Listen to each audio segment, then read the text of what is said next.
Hello. Oh, always ask me. Okay, there we go. I'm on now. All right. Perfect. Wonderful. How are you? How was your weekend with your husband? It was good. It was very tiring, actually. I'm exhausted still. But it was very nice.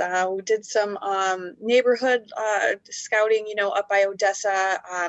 I think we got even more confused because then we went to go have some dinner with friends in Dunedin. And, it's a little bit of a travel to get to our friends and our families in St. Pete. So it's like, do we want to be this far? Do we not? Do we want to be close to the water? Do we not? But it's just, it's a lot of mind games, It is. It is. It is for sure. For sure. And yet, I know, do you have to factor in kind of where your work location is too, though, right? Right. So, yeah, definitely don't want to be too south. I don't know. The Apollo Beach area was nice. Like I said, it was a little bit different for us, just with the smokestacks and stuff. But anyways, getting up to Citrus Park is just, that's a haul. So that's kind of out. It is. Yep. Some coworkers live in South Tampa, but they don't have kids and all that kind of stuff. So there's that. I'm Right. really concerned about the school systems and then, I love to cook, so I don't really know about moving into an older home to gut it because I have a feeling that's going to be a long time before I get to. There are some Carolwood homes that are already renovated. You just have to look and find them. Okay. There are definitely some Carolwood homes that really have been completely upgraded. I mean, again, they're still older homes, Yeah.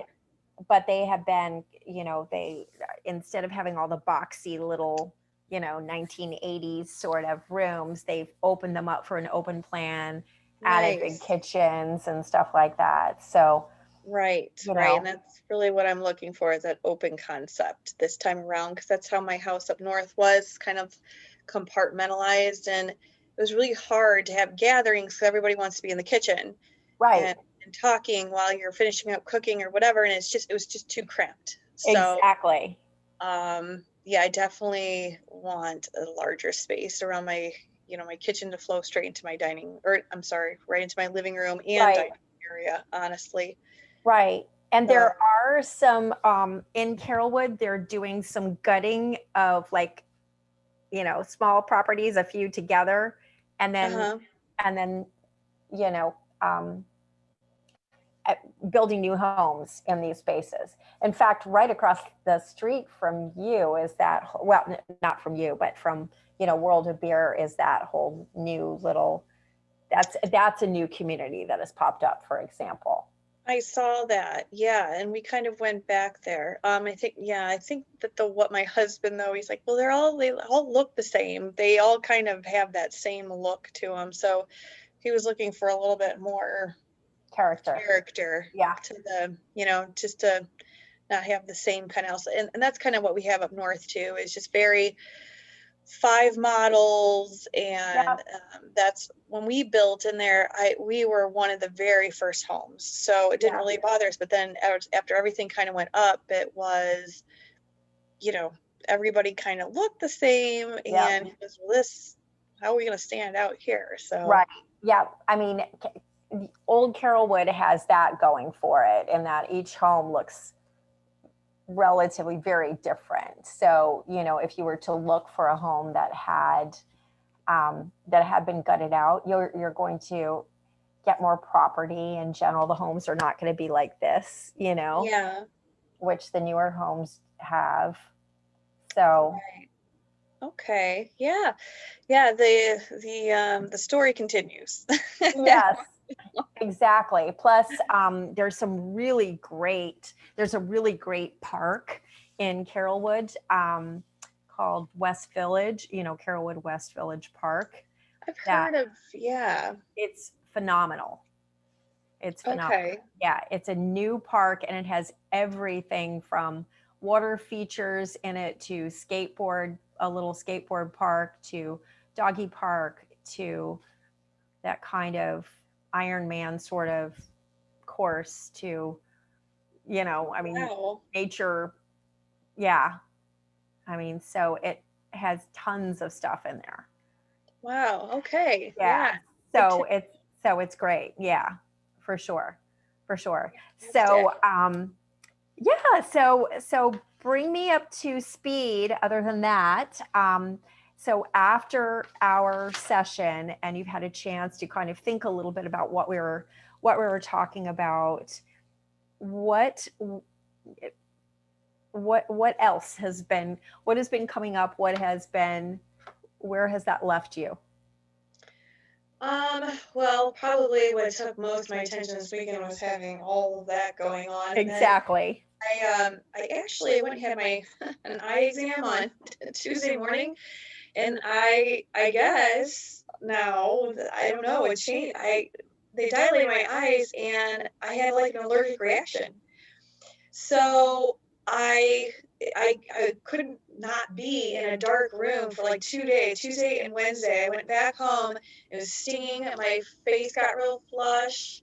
My mouth was real dry. I mean, like everything started being crazy. I almost felt like I was getting the flu, but I had no fever. Right. So I sat there, oh my gosh, so I had to work from home. Yeah, it was just ridiculous. Sitting in the dark. Yeah, it was Yes. not a fun experience. I've had headaches every day because my eyes have been very sensitive. I don't know what they did. Like, I don't know. I've had my eyes dilated before, and I've never had that happen to me ever.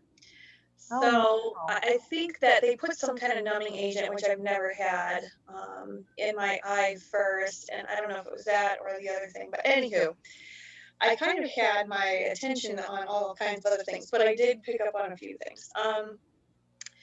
So how do I put this? Um, by nature, my husband's very conservative, right? He's very, very conservative. He's like, well, I don't know. We're gonna have to see about that. He's the one that I'm full fledged ahead, and he's like, okay, hold him back there. You gotta think Yep. about this. You gotta do this and this. So at times we're at an impasse where, I mean, we've been together long enough now at this point too, where I'll listen to what he has to say, but in the back of my mind, I'm thinking, oh, well, I'm going to do this. Like, it's okay what you think. That's okay. Like, and I'll listen to what you have to say, but um, I'm trying to almost get, how do I say this? Almost trying to change the way he looks and thinks about things too, so that when we're together, that he understands where my goals are and where I'm moving forward, so that when I'm talking about future plans and things like that and what I want, and that he doesn't bring me back to the naysay stuff. Yep. So Yep. I kind of filled him in with where I'm heading. Um, just mentally with everything. Yeah. So I said, I'm just going to say that I'm doing this. This is what I'm going to be doing. And I don't want to hear no, well, not no, like he's not Right. that kind of person, but it's, well, yes, 1 year, he's classic for that. In a couple years, when we get to this and this, I'm like, couple Right. years, I could be dead in a couple years. And that's how I live my life is I can get smacked by a bus tomorrow. I don't want to wait for a couple years to, I'm not a waiter. I'm always usually the person that wants to jump out and just Yep. let's do something. So it was good having that conversation with him while he was here, just kind of filling him in on, hey, this is what I'm going to be doing. And basically, I don't want to hear, well, any kind of negativity or downplay of it. So, but also I think too, hopefully it helps him, like he was upset with the kids this weekend, and my son just is just having the hardest time staying up on his work, even though you ask him a million times, did you get this done? Did you get it done? He'll say yes. And then you go and check, and sure enough, he hasn't turned it in, right?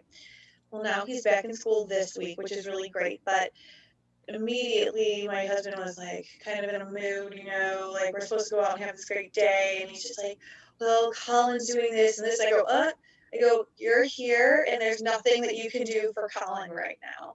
So let's just have a good day. Let's put a pin in that. And when we leave each other, we can regroup and think of a game plan.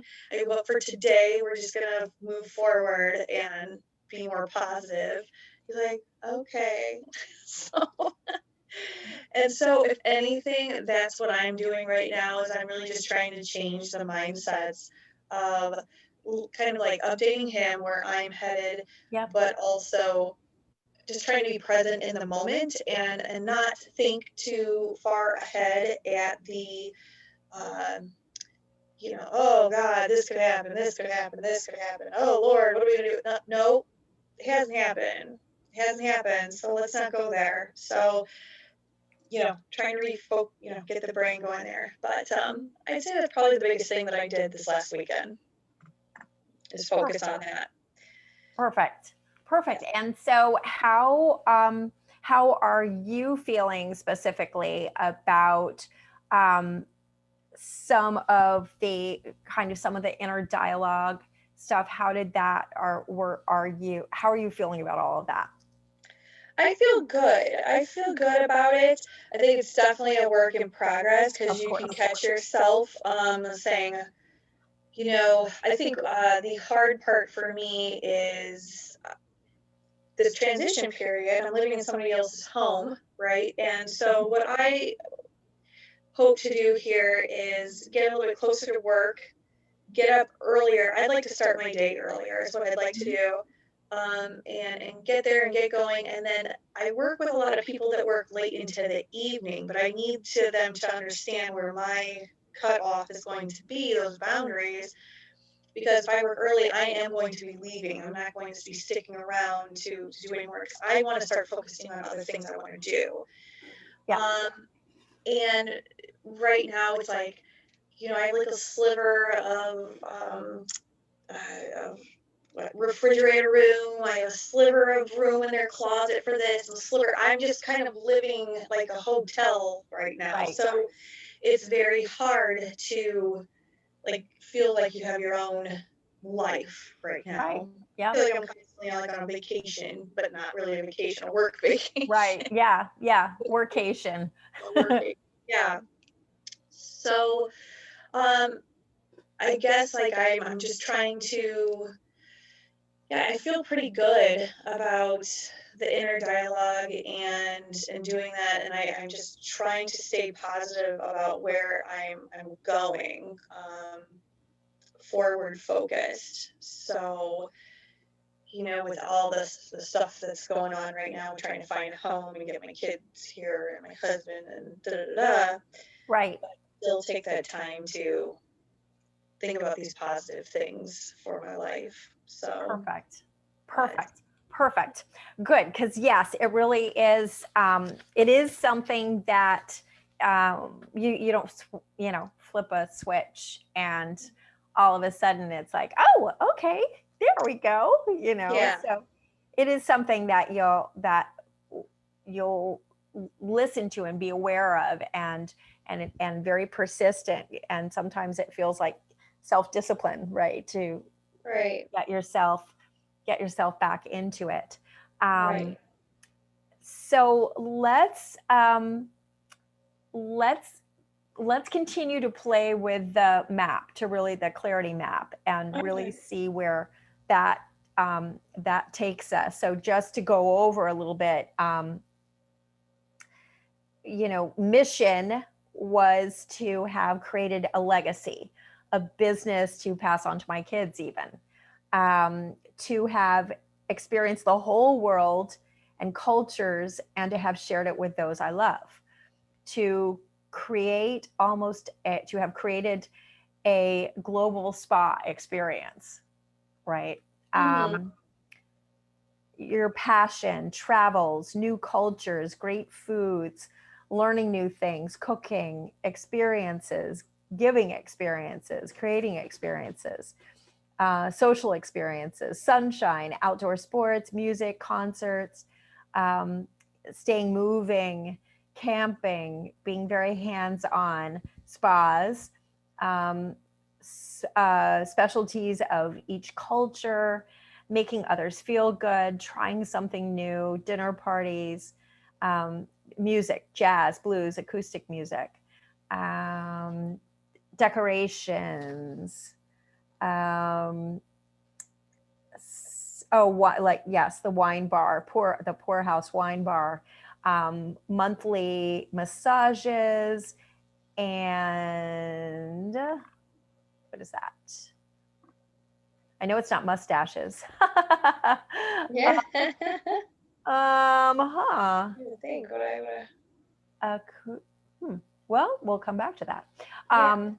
Anything that we missed, and that you can think that we missed, and things that you're passionate about, things that you like? Okay, so I did 2 of the worksheets in my time, and I know that I think the second one I talked about identifying your dreams and possibilities. And so under people related, I wrote, the third bullet point, I'd like to offer a service that leaves a lasting impression on people, where you're made to feel good, or cozy and comfortable, welcomed. Almost like that all around feeling where you just feel very welcomed. And I think that's just who I am as a person, though, too. Just very empathetic. And that's kind of one that I wrote under the identifying your skills, talents, and gifts. I said, I'm good at consoling others, help to get them to think more positively. And then I'm just going to read it how I wrote it, which is, I'm the life of the party. I include everyone in invites and keep everyone engaged and made to feel important. And I'm good at planning events and bringing people together. But then, like, on that one side, I have where I want to work on is I'd like to trust people more than I do. And I'd like to feel at ease more around people I said of power, but what I really just mean, you get around your CEO or whatnot, and you're sitting there and like, I have no idea what I really truly want to say here, because you just want to keep it very business focused and let them bring up the personal stuff, because you just don't know somebody's taste sometimes. Do they want to know everything? Like my current CEO, from what I understand, he likes to keep it very business. He doesn't like small chit chat. So he's not the kind where he would say, oh yeah, I bought a brand new bike this weekend, and Right. I rode that, and I guess from what I understood, he instantly turned the conversation to, okay, well, let's look at the bottom line, where the net income, blah, blah, blah, blah. So he's not really like that. So you're trying to read the room. But I guess that comfort level, I guess I'm not terrible with that. I'm good at public speaking. What did I rate? Right. I said I'm very good at meeting deadlines by staying organized. So that's key for me. I'm a good leader who leads by example. So I'm not a delegator. I usually am the one probably taking on way too much because I don't know how to just say, okay, can you handle this, please? Because I just feel like, well, I put it on somebody else. And I believe that I do a good job at conveying my message through, communicating and speaking and whatnot through the past. Okay, interpersonal, yeah, I said that already. Public speaking. I have no problem admitting mistakes I've made to help myself and others grow. So I'm not somebody that hides things and covers things up. I'm more like, hey, I made a mistake with this. This is what I plan to do to correct it. But that way it doesn't look like, oh, somebody stumbles upon it and go, what happened here? Right. And then my empathy for others has helped me be a great manager. It could be both sides, right? It's a both side. It's, if you're too empathetic, you can get taken advantage of, which I've been taken advantage of.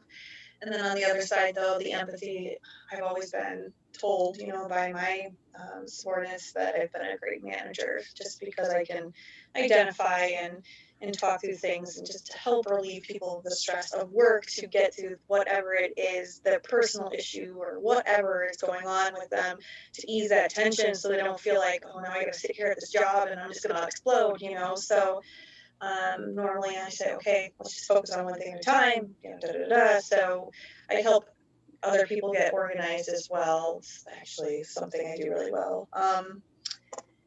But yeah, some talents and gifts. It's kind of goofy stuff. Let's see. This is kind of nuts. I can recall or sing large amounts of songs from memory. A lot of my friends say that. They're like, "How do you know all these songs?" Yeah, I don't know. I used to, especially when I was younger, I used to hear something a couple times and it's logged and that's it. And that's probably what makes me a good accountant too. I remember numbers. I can see them. Oh, I remember that number is in this account, right? Or whatever. I have an eye for decorating. I like to get creative with my decorating of my house. I've been known to put lots of stuff. I don't know. My friends have told me I should put stuff on Pinterest, so I like that. And like I said, I believe I'm a good cook. Been told I'm a good cook. And then the other stuff, I maintain all my family's appointments and living type situations, making sure everybody gets where they're supposed to be. Hey, you have an appointment. Hey, you need to go do this. You need to sit down. You need to take a shower. You need to blah, blah, blah. Yeah. So I'm that person. I can read a room very well. I know when someone's uncomfortable, and I can tell a lot of times what somebody's thinking before they say it. So I'm always really kind of finishing people's sentences if they're stumbling on their words. So I think that comes with that empathetic side where you can kind of, if you know, you can kind of see something coming. Yep. So, but again, I think that that's kind of a double-edged sword because, okay, you can read a room really well, but sometimes you already have it made up in your mind. You know exactly how something is going to go. And so you go, well, I can already tell you what's going to happen here, you know, blah, blah, blah, blah, blah, blah, blah. And maybe that won't happen. Maybe something different will happen. So a lot of times I have to stop myself to just let myself experience it, whatever it is, even if it's exactly what I thought was going to happen, just relax and let life go. It's okay, you know? Perfect. Yeah. What else do I have to... And just, I think we talked about that. I'm always looking for something new to learn or accomplish or just stay driven. I'm not one to sit around for too long. Usually looking for something else. Just sitting and doing the same thing, I think, especially during COVID, it about drove me nuts. You know, there's only the same thing you can clean how many times in your house, or it just becomes so minute to the point it seems nitpicky because you're just going in circles. Mm-hmm. And you're doing the same thing over and over and over again, going to buy the same groceries, putting those away. You know, it became nitpicky, I feel like. So I needed bigger fish to throw. Yeah. Great. Wonderful. Okay. So, some really some great skills there.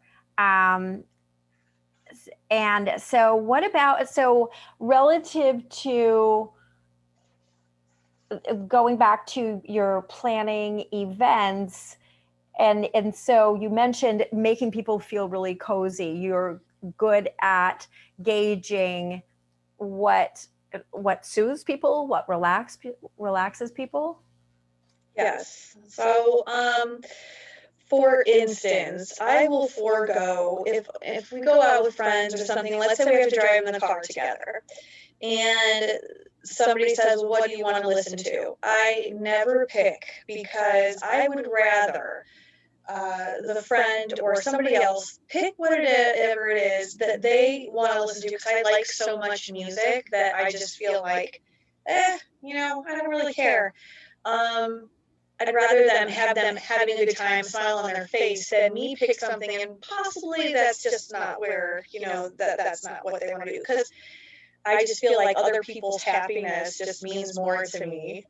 I get my happiness in too, but I like to see other people, you know, having that great time. So like, let's say you see somebody kind of sitting on their own, maybe at, that's a classic example. I had some new neighbors move in, and I'm one of the houses that would always throw us like a little get together or whatever. And I invited the new neighbors, and they were painfully quiet people. I mean, you had to like really drag conversation out of them, to the point you would ask a question and you would get like really short answers and they wouldn't expand. So it was like, oh boy, this is work. You know, this is work to involve you. But that was me. I was the one making sure that they felt like they were welcome in my home, talking to them, trying, you know, when people would come in, I'd say, hey, this is so-and-so and so-and-so. And then if I knew that there was a correlation between the two, I'd say, you know what, their son likes soccer too. And like I would go through, you know, just try to build this bridge for people to relate and to break that ice. So I was that person always facilitating friendships between a lot of people. So have you always done that when you were little as well? Did you do that when you were younger? I guess so. I was quiet in my middle school ages. Elementary school, I was oh boy, I was like a tomboy. I ran around just doing all kinds of stuff, always on my bicycle, always talking, always, you know, just getting into stuff. My mom having to track me down. You know, I was just always outside. Yep. Then I got quiet in my middle school years, but everything was different because I had moved here for 3 years. I didn't know anybody. You know, you look around and I'm so different from everybody. My school at Largo, I was the minority, so it was very different for me coming from Indiana, which is just all Caucasian practically. I mean, and I'm not against anything. It was a culture shock for me, coming here when I was young. And so I had to get used to that. So I just kind of like, oh my gosh, you know, it was a lot to get used to. But I'm glad I did, because if I didn't have those eye-opening moments, I don't think, you know, I would be the person I am though either, which is very diverse, acceptable, and just really accommodating of all kinds of people. But I suppose I have been, and that too has been a double-edged sword, because I'll ask my husband, like, I don't understand, they're getting upset with me because I said I couldn't come. He goes, they get upset with you because you're like the life of the party, and when you don't come, then the other people don't come, and then nobody's talking, and everybody's just sitting there not doing anything. You're the one that plays the music. You're the one that gets people talking or playing some kind of word game, you know, or something. Like, you always get people engaged and they just can't wait. So she's like, people just gravitate towards you. And I said, okay, but that's a lot though too, because if I want to go out with this neighbor out to dinner, then I have this one over here mad at me. That's what started happening, is they started getting upset and like, well, I thought we were better friends with you when, whoa, oh my gosh, how did I get involved in this? So to some degree, I want to learn how to be the person I want to be, which is who I am, but not have that type of response where, you know, like, my responsibility is to myself, my children, and my husband, not to, you know, if I want to go out to dinner with whoever, I'm going to go out to dinner with them, and I don't want to have to explain myself as to why I'm not coming to your event. Like, maybe I just can't, you know. So yeah, it's been good and bad. It's been good and bad in my life. So some of so just to kind of hop in here for a minute with the it's interesting because a lot of times when it's a combination of being very strong, meaning you have had to be very, very strong because of your family and everything going around you. Yeah. And yet growing more and more of a self-identity as someone who loves nurturing other people's happiness often at the expense of your own because you're strong, right? Right. So it's just being able to feel that you're problem solving by doing that. And it's a way to feel validated in yourself, to feel good about yourself doing that. And so to really be able to get beyond that kind of people pleasing sort, and it gets, and you know, to your point, it trains people, because then they don't have to do any of the work. And so where the only way to disconnect that is to go back within yourself and really start to do the work of saying, okay, wait a minute. I'm responsible for my happiness, and I will be 100% for you and here for you when I'm here, when I choose to be here. Right. However, it really does within your own self, because the only way, no one can make you feel anything. You choose to participate in that tug of war. It's your giving them the power to make you feel guilty, to make you feel bad, to make you feel like you have to justify. Yeah.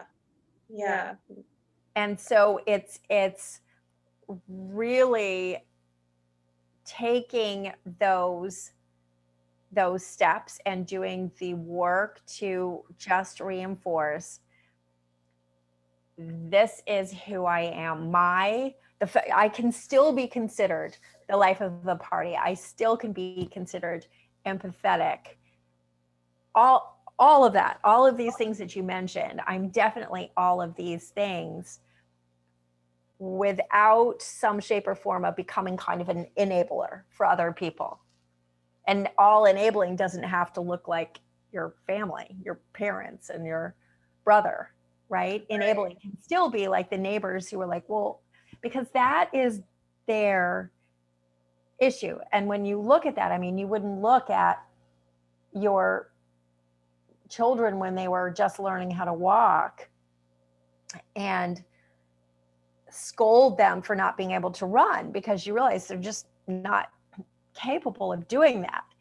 And so just like your neighbors or these whomever you feel is judging you, that's all they're capable of right now. So it's your responsibility not to dip down and go to their level, because you're not possibly going to be able to sacrifice enough to make them, to cure whatever they feel is missing.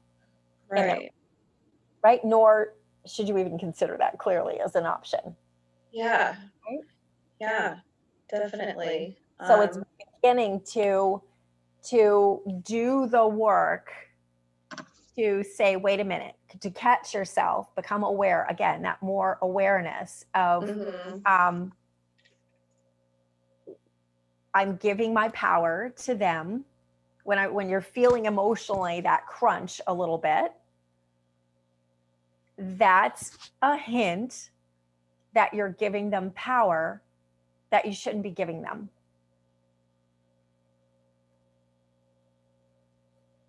Right.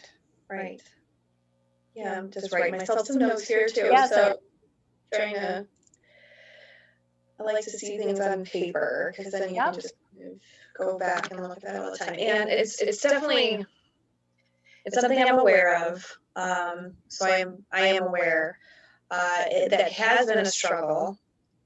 That I am working more on, I'd say, in the last year or so, just because, it is very exhausting to be in this middle of this tug of war when you're in the middle like that.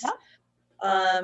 Worrying about people's feelings, and some of them are quite bold, and they will just say things like, why didn't you do this? And I mean, like literally in your face. And I'm thinking, I have to explain to you. And you're thinking to yourself, this is so like, you're crossing the boundary here, and you don't deserve to.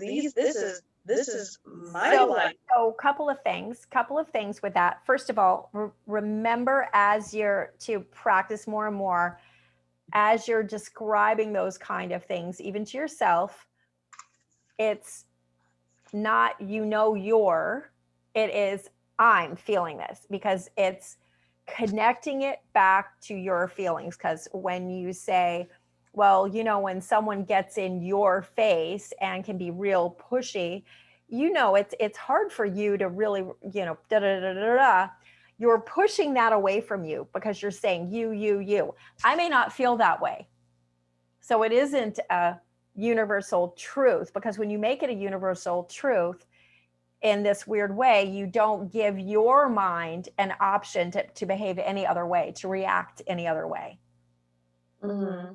So when you say so when someone gets in my face and can be really pushy, and they were really pushy to me, it has felt really like they were crossing my boundaries, and like they really had no right to do that. That's taking ownership and opening the door for you to have the boundaries that you have the feeling that you have, and choose a different approach, as opposed to this big generalized, when you put it into the more removed you.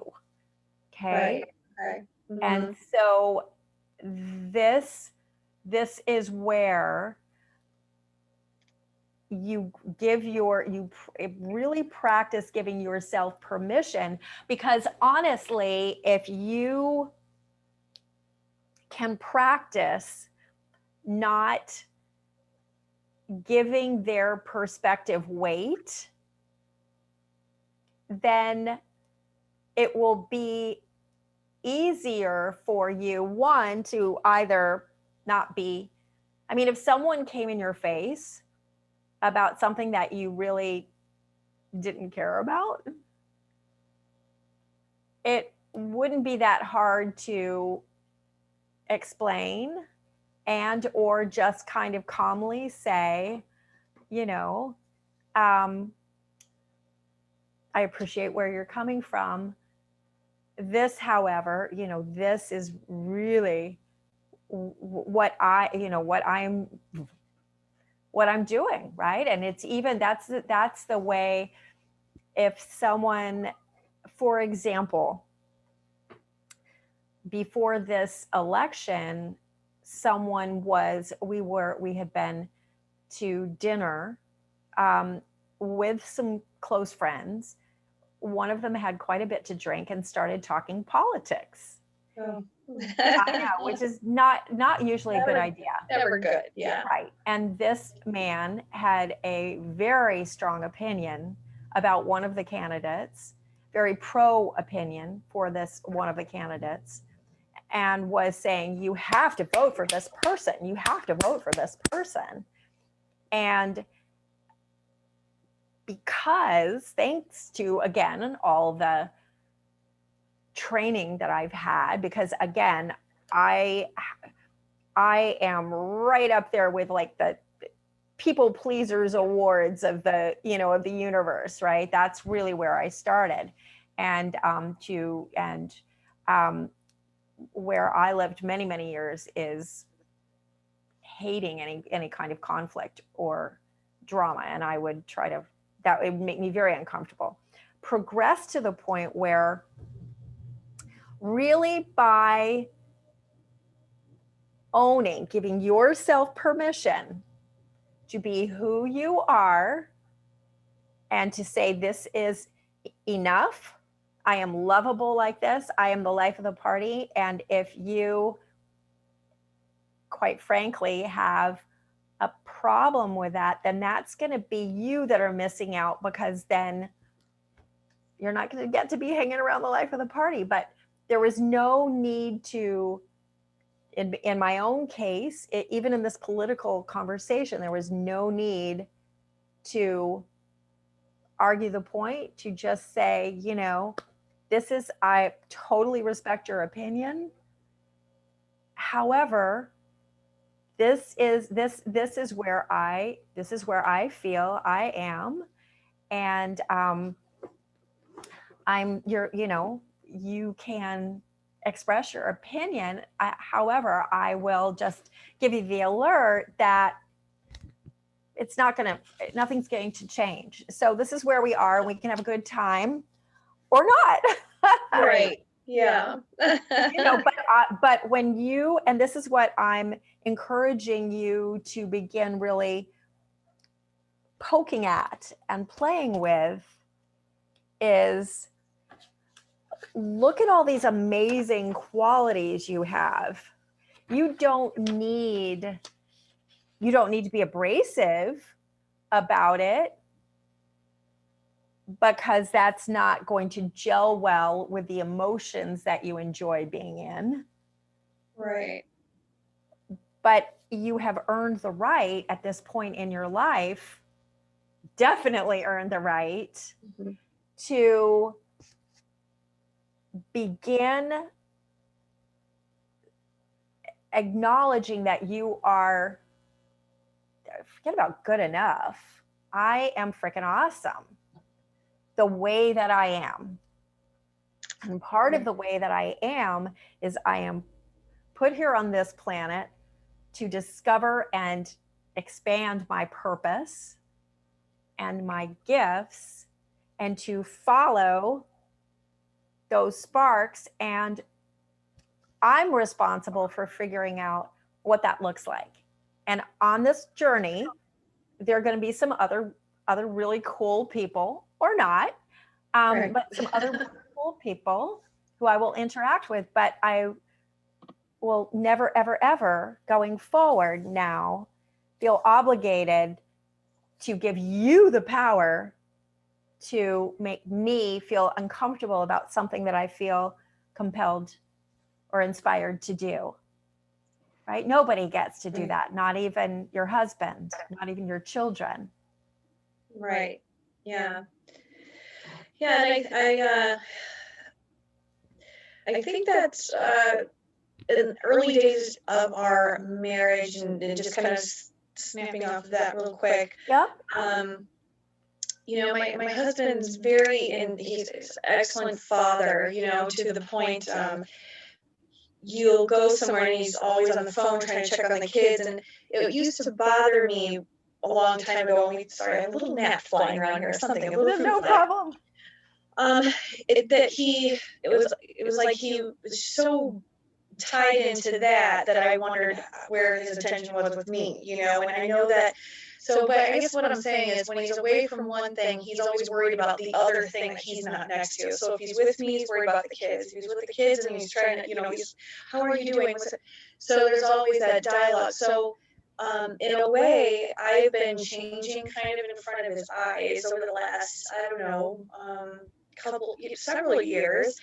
And we've had these discussions, you know, about what I want to see. And now, by now, it's 17 years together, you know, we've gotten to this good, you know, really healthy place where we can talk about how we are feeling about something, the attention that we're needing from each other, you know, and not just kind of giving it all to the kids, right? But being a husband and a wife as well. But yeah, just I think that one of the phrases he likes to say, and sometimes it kind of bothers me, is I could not, but that's him though. So I always try to tell myself that's what his joys are. He goes, for me, work, I just want to go to work. I want to put my 8 hours in and come home. I just want to be with my family. That's who I am. He's not partial to going out with friends. He doesn't like that. He likes being home. a lot. And that's how he kind of grew up with. His parents were always at home. They kind of would get home, change their pajamas, and sit on the couch. And I think that's how he feels comfortable.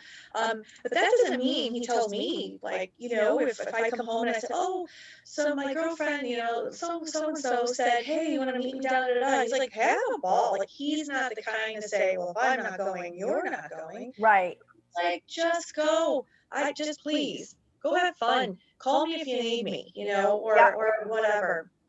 So we've gotten to this cozy place where, hey, if he wants, the weekends, of course, we go out to dinner together and we do that kind of stuff. But any of that extra stuff, like maybe my girlfriends want to do, he does not want to put his nose in that. He just, please go do it. I'll go do my hobby with my car or whatever it is he's doing.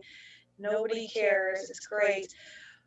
But I'm a different, and I guess, opposites attract, right? So I'm different. I'm always driven and I'm always trying to get out of the house and he's always trying to get in the house, right? So we've got this thing going on where sometimes, like, can we please not do anything this weekend?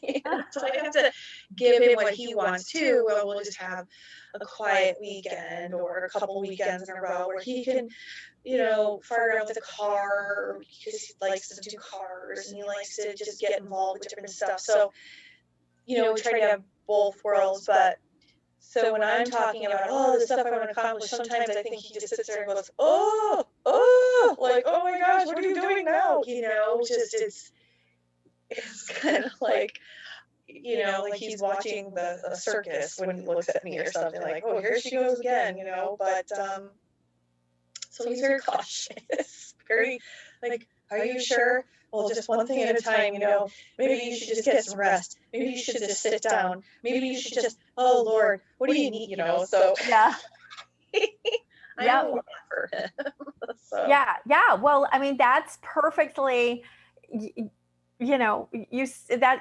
perfectly normal. I mean, you see very different personalities coming together, which can really help you expand and really ask important questions and figure things out. And as you can find the balance and find the harmony in there, is really critical. And at the same time, to really get to the place where you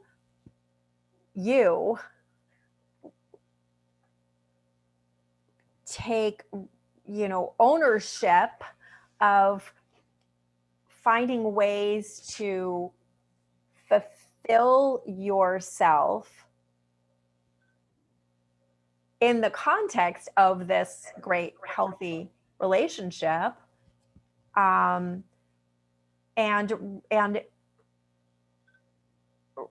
appreciating that there may be some compartments that he just doesn't feel comfortable in, and yet doesn't mean you can't go there. It's just going back to that conversation. In some areas, I mean, he has his own experiences and conclusions about things that he's seen, and his sense of normalcy based on his family may be stay close to home. It sounds like he's very worried about not just the other shoe dropping, but the entire shoe store dropping. Yeah, that's what I'd honestly like him to speak to somebody. I think, like, maybe use some of his ERP, and not just I think it's very healthy to talk to counselors. You don't always have to have your house on fire to go talk to somebody. But he's very stressed out a lot. He stresses about all kinds of stuff. Just always stressed. I'm like, like sometimes I get around him, I'm like, ooh, I need to get out of this house, because you're talking about so many things at one time, and you're like, whoa, that hasn't even happened, Right. Wow. So it can be a lot, but in the context of trying to be forward thinking, that might probably stress him out even more. But yeah, I know how to introduce things to him kind of slowly but surely, and so far conversations have been good around, one thing at a time, and being very positive, and being more in the mindset of I am going to do this. So and it's like, okay, he's okay. Yeah. Yeah, absolutely. And the real important piece there is for you don't necessarily have to be defiant, but you still are focused, and you're ultimately, again, responsible for you and your journey and your forward path. And it's totally possible that as you move forward and navigate whatever bumps are in the road, because it's natural that there will be bumps. Sure. And as you normalize those and go beyond them, then it introduces a whole new world to him by osmosis, right? Yeah. And I could feel, how was it, Monday? The day that he left, but we had the full day together still. We went down to the beach, and he's kind of talking, very stressed. Like, I go, I really would like to see you draw some boundaries about how much you allow others, because he'll do the same thing I do. Like right now, his parents are going through a potential divorce. Mm-hmm. And so his dad, who is 60 some years old, has never been, they've been married for almost 40 years. Mm-hmm. And he doesn't know anything else but my husband's mother. So he's calling, crying all the time, and just, he wants to be around every weekend, at every dinner, at everything. And I said, you are selling a home, you're taking care of children, you're working full time, and then you are trying to fix up stuff in the house. I go, you're going to need to just tell people, if you can't be there for them, to be that shoulder at that moment. Like, you've got a lot of stress going on. I go, take care of yourself, please. Like, please think about yourself. He's like, I know, I really need to try, because I know he wants to be there for him as well. But I think that, the same thing I'm trying to do is be healthy about it, which is, if I have it in me to sit and talk about this right now, I will call you back. We can have that conversation. But if I come home and I've had a long day at work, and the last thing I want to do is get drugged through another hour and a half session of just trying to build you up, then I'm not going to. Then we're going to have to table this conversation right now, and I'll talk to you maybe on the weekend or something. Everybody needs some sanity in their lives. Yes, absolutely. And this is where you give yourself permission, and that's the thing. That's where the key is, and you don't have to feel like you're being ugly about it. It can, it really is.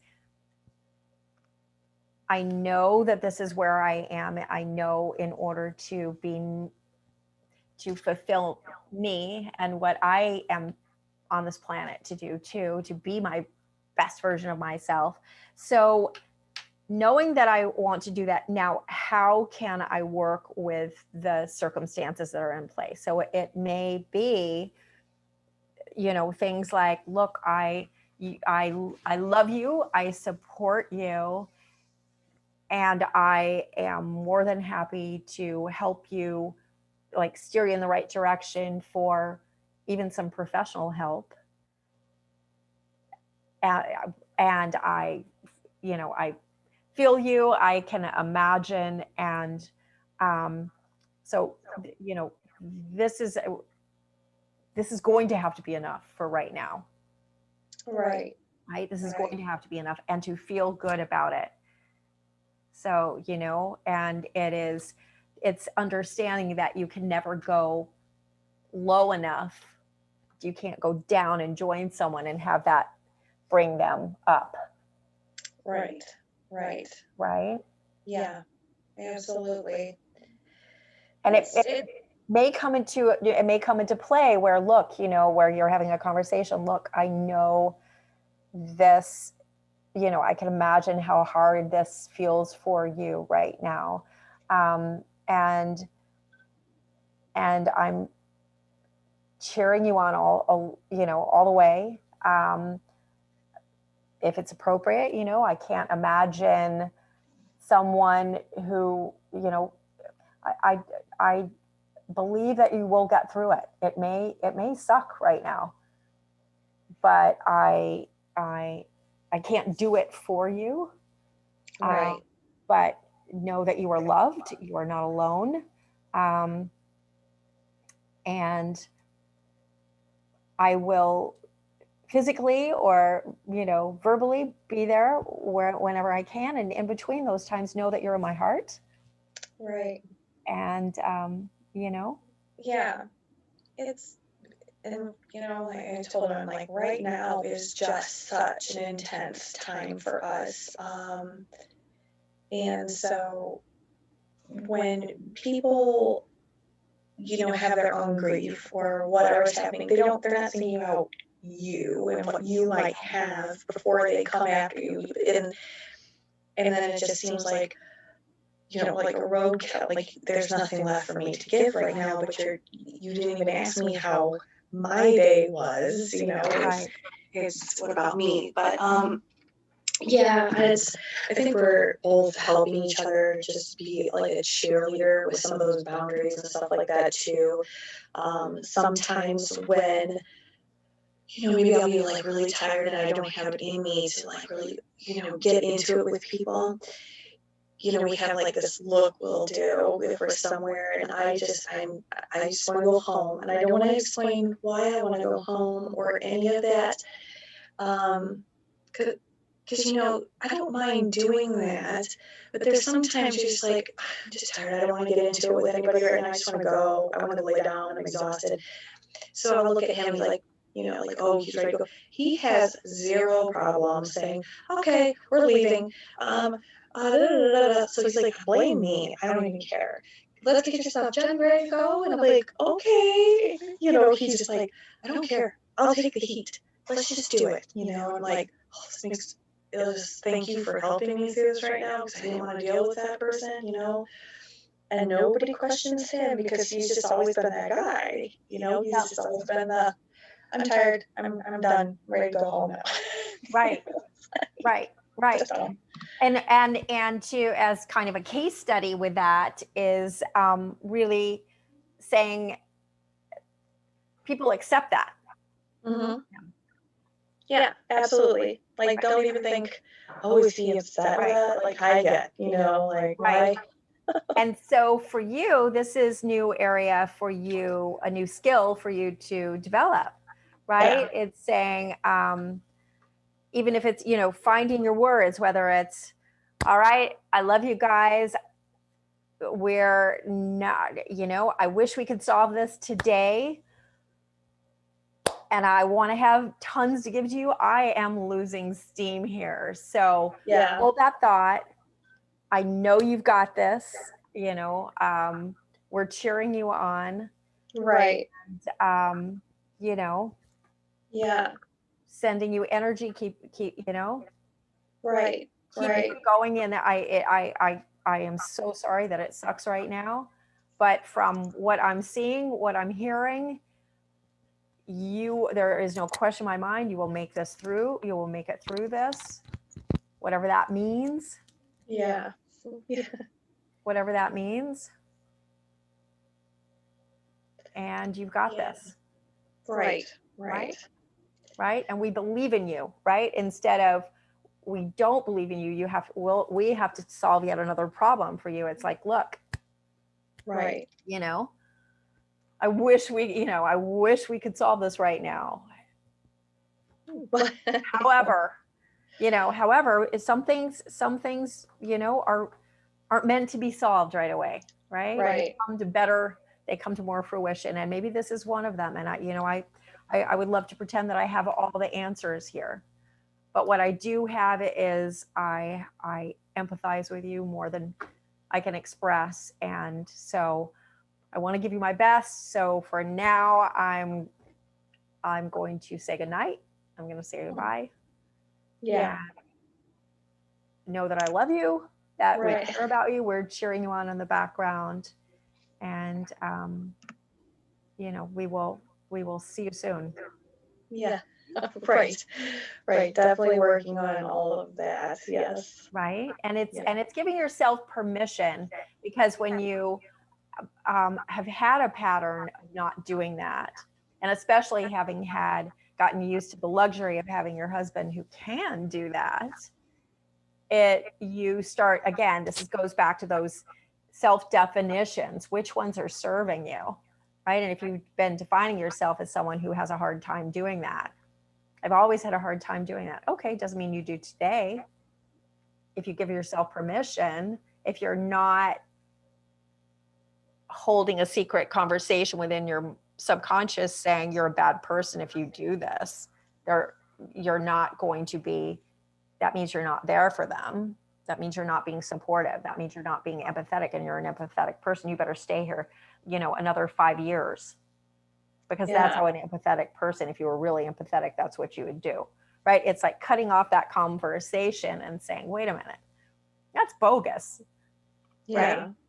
Right. I want, precisely because I am an empathetic person, I want to, when I'm there, I want to feel like I have something to give to them, which I do not if it drags on for 3, 4, 5 hours and it gets overly dramatic, or it just feels like it's crossing boundaries, all of those kind of things. So it's my responsibility to define these and create new definitions, right? An empathetic person would never let it go on to the point where inside your mind you're just feeling like, get me the heck out of here.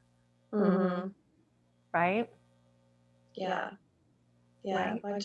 Right. I know. Definitely need to work on that. And well, you are. That's why you're sitting right here. Mm-hmm. Right? Is you're at the point where you've said, I've always done this, I've always done that in certain areas. And what it's time to start saying, I have realized I'm ready to be changing that. I am changing these things. I'm exploring. I'm in okay, let's explore. This is unfamiliar right now. So I'm in the exploratory phase. And that's super cool. In the exploratory phase, sometimes it's going to feel a little clumsy. Sometimes it may feel awkward, but that's okay. I'm cool with that because I know where I want to go. I felt the discomfort enough to say, okay, I hear you loud and clear. So let's change this, right? So that I'm not defining myself as the person who just inevitably can't draw those boundaries because she's so empathetic and she believes that that's what empathetic people do. Right? Right. Yep. And explore that. I am going to do that. Right.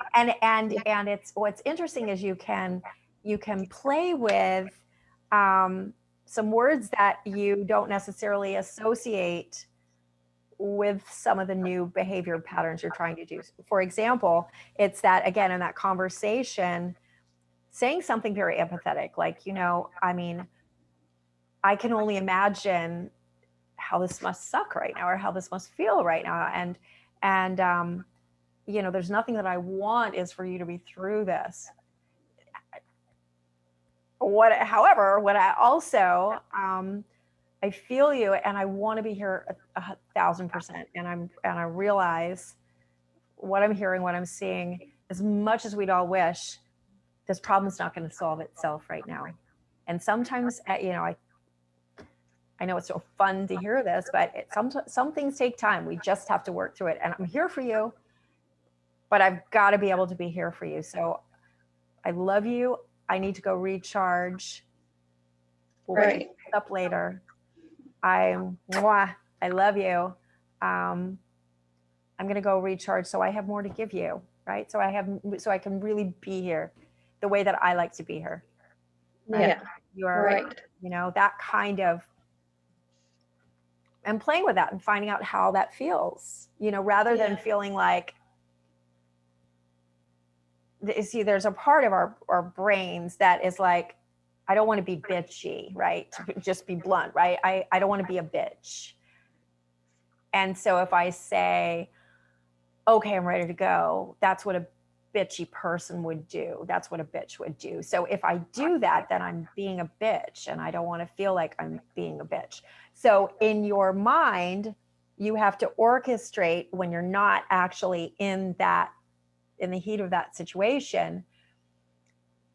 You have to imagine initially how you can still be that empathetic person that you define yourself as, and yet still be an empathetic person who has healthy boundaries and is able to express those in a loving, empathetic sort of way. Right. And then if there's pushback, that's your boundary. And it's like, and it's only because they're in the heat. It's like dealing with someone who's drunk, right? They're drunk with emotion. And you have to realize that they're drunk with emotion. And so that's just where they are. And it's like, I love you. Let's pick this up later. Right. This is something, from everything, what I'm hearing is that this is something that needs to be worked through, and so it's going to take a little bit of time. Again, I know that sucks, but know that you're not alone. I'm cheering you on, sending you strength. Yeah. Love ya. Right. So, I'm going to say goodnight for now. Because I feel like the more that we talk about it, it just draws it out for you. So. Right. Yep. Right. No, definitely. So practicing things like that, and most importantly, do the work within to detangle that association, that if you have a boundary that goes against who you're defining yourself as, this, the life of the party, the person who makes everybody feel good, the person who's empathetic, the person who, other people's happiness means more to me. Right? Boundaries have to be congruent with that person in your heart, in your mind. In order not to slap yourself around and feel torn and then feel like, oh, I failed. I really wanted to have boundaries, but that's not who I am. I've never been able to do that. Those false definitions of yourself. Right. The only reason you haven't been able to do that is because you've been equating setting boundaries with being unloving, non-empathetic, bitchy, rude, not there for someone, all of those phrases. And it's time to pull back the curtain on that and say, wait a minute. I'm one of the most empathetic people that I know. I love creating all these things. This is, this is who I am. It doesn't mean, and there's, it doesn't mean that I don't have boundaries and don't have the right to say, ultimately, I'm responsible for my own happiness. This is it right here, Right. Yeah. Absolutely. I'm just making myself some notes here. Yeah, of course.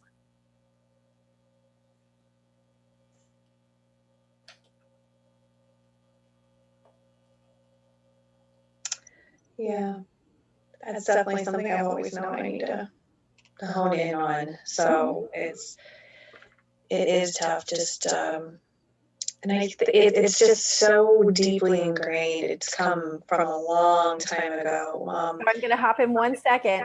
I want to hop in one second, Jenna.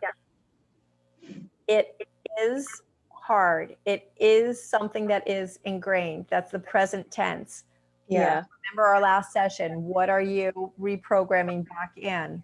Right. Yeah. Jenna, who this is hard for. Jenna, who this is ingrained in. Jenna, this. So it's like it has felt hard. Again, you are in a new moment. And the reason I keep hopping in is because this is part of the reprogramming, saying, catch it when it's happening, when you're doing it, when you're putting in that present tense. Mm-hmm. Right? You sinking back into, yeah, it's hard. That's feeding right back into those definitions and reinforcing them instead of saying, yeah, I guess I can see how I used to do that. I absolutely have been equating having the boundaries and saying, okay, I've been caring, but I'm done for now, as being insensitive or being rude or being uncaring or being, and I needed to do that. I couldn't say I'm done when I was younger, right? I did used to do that. However, all those years of doing that has made me realize where I want to end up and where I intend to end up. And that's where where I'm going, right? So rather than reinforce, it's true that it was ingrained.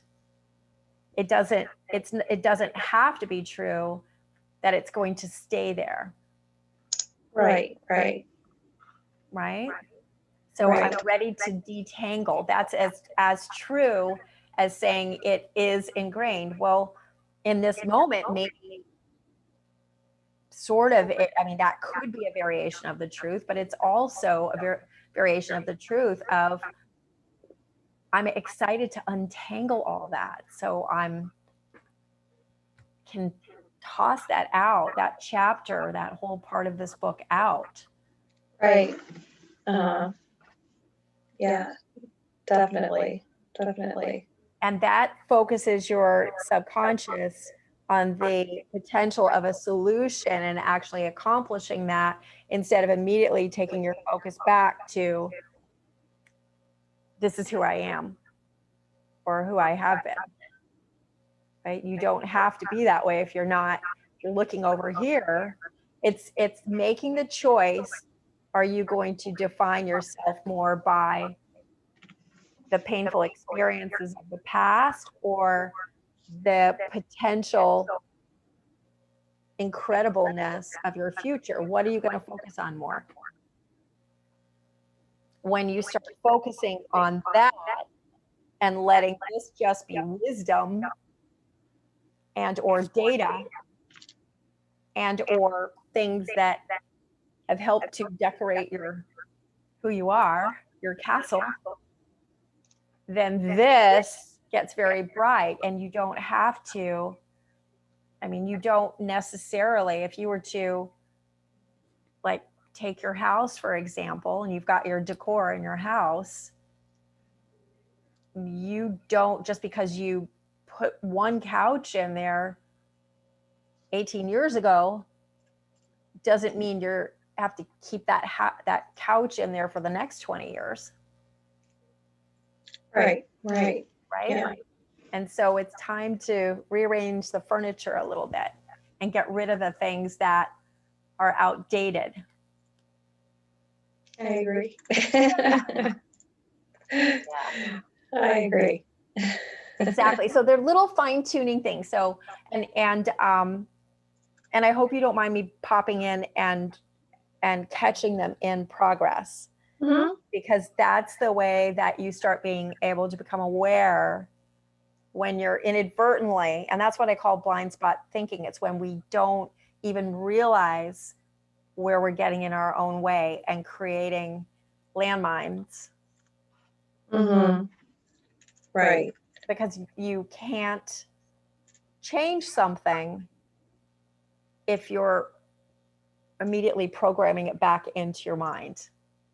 It just won't work that way. Your subconscious is, this is who Jenna is. So it's that delicate, just small steps, consistent process. Right now, where what you should consider a victory is when you catch yourself, you hear yourself saying, it is ingrained in me.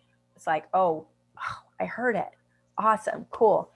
What's another way, truth, that I can say that? And the truth is, well, okay, it has been ingrained in me, and thanks to it being ingrained in me so powerfully, I now am super energized and feeling tenacious to untangle those things that were preventing me from feeling good about showing off my boundaries, being consistent, right? Right. Mm-hmm. Right. Yeah. So you'll be catching yourself, and that's a victory right now. It's not like never saying something that is an old pattern, but it's starting to catch yourself, identify, and go, "Ooh, yay, caught myself," because the repetition of that's how you turn the cruise ship. Yeah, yeah. No, I definitely, absolutely. Things I'm writing down, and I'm trying to just, yeah. Perfect. Yeah. Perfect. So, so takeaways from today. So some of the things that I wrote down talking about, what did I write here? I said internally control, not giving too much of my internal control to others. So trying to be mindful of, oh gosh, how do you put this into words? How much space you let others take into, how much real estate you let them take within your own decision making, and how you might move. Just kind of really honing in on being more positive and steadfast in the way that I want and am going to move. So I think that's like the biggest thing, is to not allow myself to dim just for others to feel their shine, I guess. Yeah. You could say it that way. Yeah, I said give myself permission to be myself, stand up for myself, just kind of be more present for myself. Working on speaking my own mind, and changing what I allow. What did I mean by that? Okay.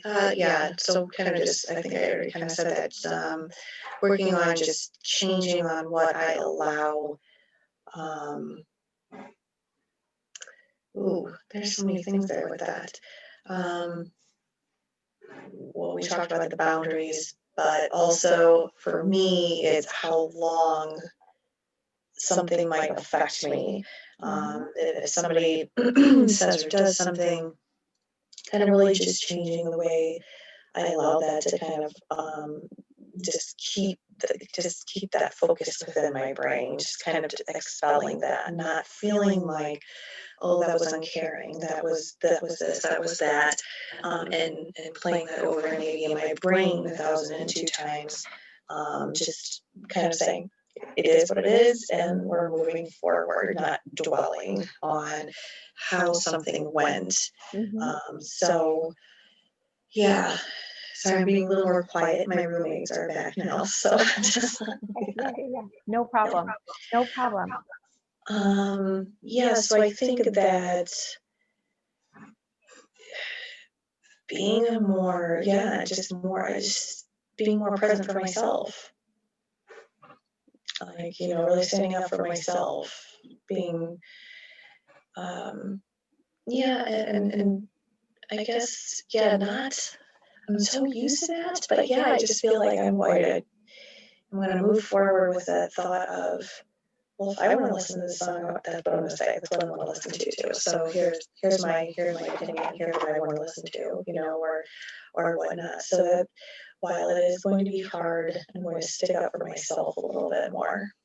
So the only thing I'm going to inject in there is that kind of knee-jerk reaction of saying, well, it's going to be hard.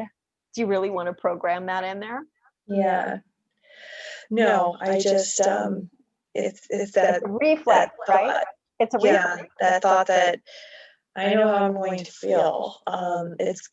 I am going to feel stressed about that. But temporarily, very. yeah, So this is, and this is where the quote unquote work is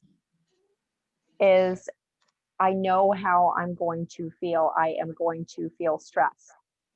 You just, you programmed that in there. And what if you can practice imagining the relief and the freedom that you will feel, because you can still be, again, you're not saying, I'm going to give up being that sweet person, and in order to have boundaries, I'm going to become super bitch. right. You're not doing that at all. Imagine the freedom and even more authenticity to, if someone were to ask you, what do you want to listen to in the car? And you picked like some jazz thing that was just like awesome, and everybody's grooving on it in the car, and people are like, oh my God, I never listened to jazz. I didn't realize I loved it so much. This is like incredible. This is awesome. Imagine the environment that you would have gifted to them, thanks to you saying, oh my gosh, there's this great, there's something I want to share with you, right? So if you can imagine, practice imagining big success stories, as opposed to, oh, it's going to be stressful Right. because I'm going to make Yeah. them feel bad, right? That's a bogus belief, because you don't have to totally obliterate your boundaries for other people to feel happy. And if you are being asked to do that, do you really want to give them that power and train them to be like the little 5-year-old who goes and throws a tantrum in front of their parents, and the parents just make excuses for it, so that they're a 13-year-old throwing a tantrum in front of their parents? Right. Right? So you judge yourself, that's it. And so start really exploring your definition of empathetic and being a great friend. It does not have to be someone who totally lets her boundaries get trampled over. Right.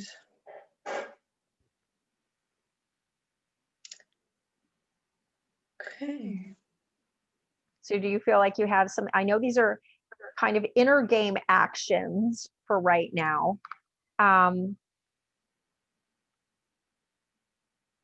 But do you feel like, but they actually, it's kind of, it's a full-time awareness sort of thing.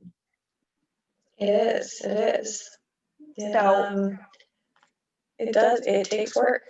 Yeah. And to be cognizant of, just not letting it go. right. So yeah, it is. Yeah, a lot to do, but it's something good, something positive to move forward with, because that's just the better the boundaries, the better head strength, the more forward motion that I feel like I could really kind of move and healthier. Yeah, love it. Perfect. Yeah. So until our next session, I would really encourage you to play with this, really, put those radars up so you can listen to yourself and catch yourself, celebrate catching yourself when you can, and play with some of the rest of the sheets to go on into, experiences, must have, those kind of things. And really celebrate, reorchestrate, say, I get to pick who I am and how I behave. And I love being empathetic. I love being the life of the party. How all does that in a positive way, the way I want it to be, including boundaries, what can that look like? Mm-hmm. Right? Yeah. I have some thinking to do. Yeah. Absolutely. Yeah.